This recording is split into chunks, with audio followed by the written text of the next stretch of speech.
আসসালামু আলাইকুম সবুজ মনা প্রাণপ্রিয় কলিজার টুকরা ভাইরা, সবার প্রতি আমার রইল বিনম্র সালাম।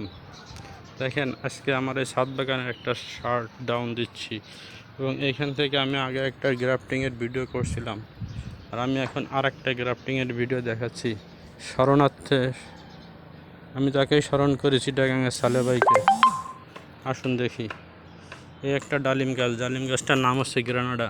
এটা এইখান থেকে আমি এই যে গ্রাফটিং করছিলাম, এই কিন্তু উপর আল্লাহর কি রহমত কুদরত, দেখেন এই ডাল দুটার মাথা দিয়ে কি পরিমাণ ফুল আছে।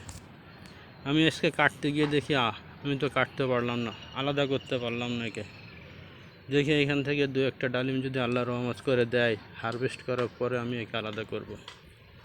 সবাইকে দেখেন, এই গাছটা এই যে একটা ডালিম আছে, এই একটা ডালিম আছে পলিথিনের ভিতরে, এই একটা সুন্দর মোচা, বেশ অনেক সুন্দর ফলের কালার কি ফুলের, টাস্টি লেগে যায় দেখলে। সবাই ভালো থাকেন, সবার সাকসেস এবং সফলতা কামনা করে আমার জন্য দোয়া করবেন। আসসালামু আলাইকুম রহমতুল্লাহ।